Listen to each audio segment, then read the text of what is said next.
Chegou agora o momento mais importante do programa Impacto. Fique aí, porque Deus tem uma palavra para você. A paz do Senhor, meus queridos irmãos e amigos telespectadores do nosso programa Impacto das Assembleias de Deus no Amapá.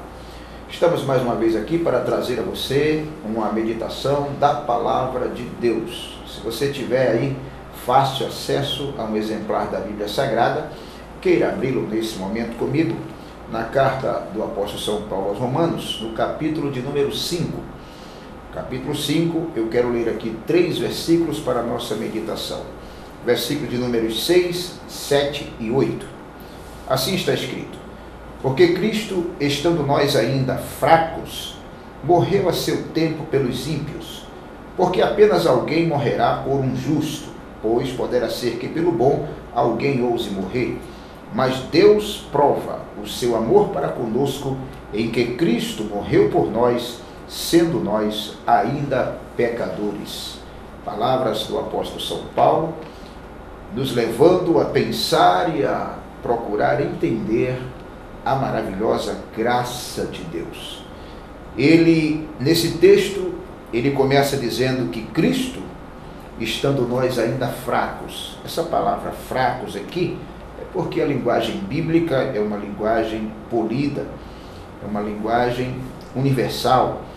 Para nós, no nosso entender mais simplesmente, fracos aqui é o mesmo que dizer, estando nós ainda em pecados, estando nós sujos, estando nós desagradáveis a Deus, de forma caída e de forma pecaminosa.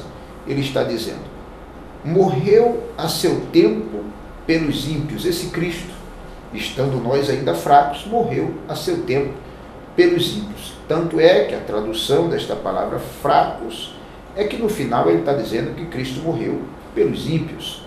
Ímpios não são justos, ímpios não são santos, não são puros, são os pecadores. Assim sendo, ele está dizendo que Cristo, nós ainda éramos nessa situação pecadores, Cristo morreu por nós, sendo ímpios. E disse ainda Paulo como que de uma maneira até fora de compreensão. Ele demonstra aqui que ele fica surpreso também com isso, quando ele diz, porque apenas alguém morrerá por um justo, pois poderá ser que pelo bom alguém ouse morrer. Ele está dizendo assim como com um ar de surpresa. Não dá para entender porque Cristo resolveu morrer por nós nessas condições.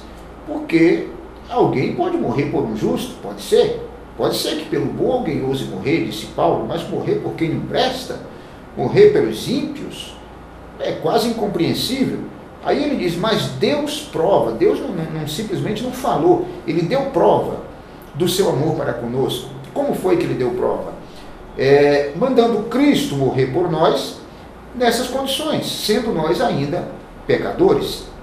Bom, com esse texto e com essa meditação, eu gostaria de pensar com vocês da seguinte forma. De fato, eu viajei algumas vezes para os Estados Unidos, e uma das vezes que viajei para lá, eu estive 16 vezes na América, uma das vezes que lá estive, eu conheci um irmão que pertencia, não sei se ainda pertence, àquela equipe de elite que protege o presidente dos Estados Unidos. E aquele irmão comentou comigo que ele era instruído e ele era consciente de que, se de repente ele visse alguém apontando uma arma para o presidente dos Estados Unidos, ele tem o dever, ele tem consciência de que ele vai pular na frente da bala. Como quem diz assim, morra eu, mas não morra este homem. Assim eles consideram. Não sei se aqui no Brasil o povo tem a mesma sorte, mas lá isso funciona. Diz que alguém pula na frente de uma bala para que não morra o presidente americano. Agora, meus amados, imagine o que isso significa. Pode ser que pelo bom alguém ouse morrer, é isso que Paulo está dizendo.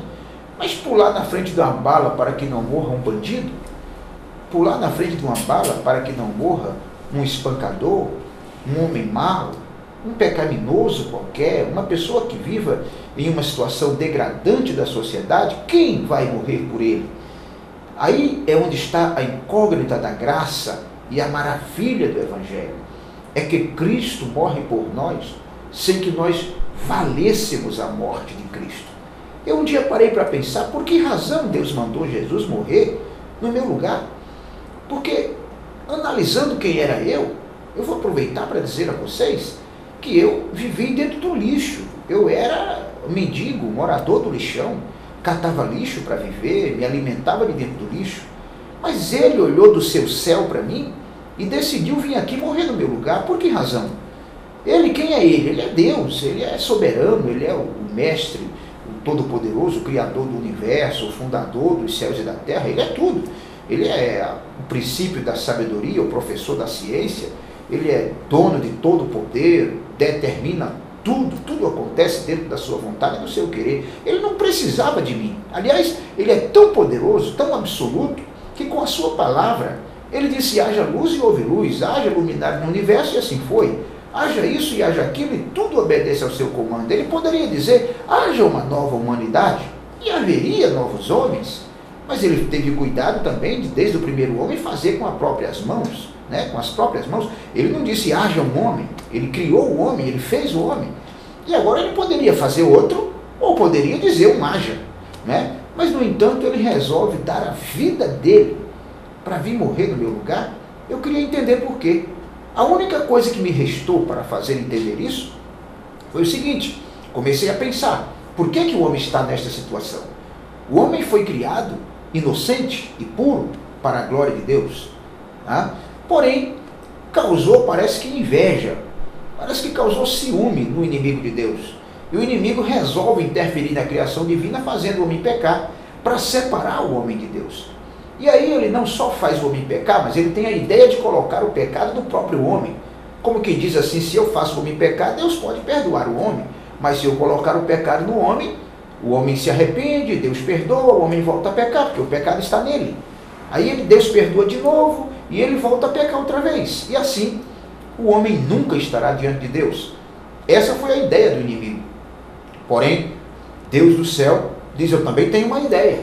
Eu vou levantar um que vai tirar o pecado do homem. Por isso, quando João viu Jesus, lá nas margens do Rio Jordão, olhou para o povo e disse, eis aí o Cordeiro de Deus que tira o pecado do homem. Então veja bem, o inimigo colocou o pecado no homem e Jesus tira o pecado do homem. E assim, a estratégia do inimigo falhou e a de Deus prevaleceu. Resolveu nos salvar por graça, favor sem merecimento. A pergunta permanece, mas por que ele fez isso? Por que Deus mandou Jesus morrer no meu lugar? Se eu não merecia a morte de Cristo, se ele poderia fazer outro Josué, fazer outra humanidade. Sabe por que razão? Porque Deus nunca perdeu uma guerra. Deus nunca perdeu uma batalha. Ele enfrentou o inimigo como guerreiro. Êxodo 15:3 está escrito, o Senhor é varão de guerra, o Senhor é o seu nome. Deus não entra em briga para perder. Então ele analisou consigo, se eu simplesmente deixar o homem condenado, o inimigo vai ter vencido. Ele vai dizer assim, Deus criou um inocente, eu fiz o homem pecar e agora o homem está comigo, levei o homem, tomei de Deus. Deus não perde.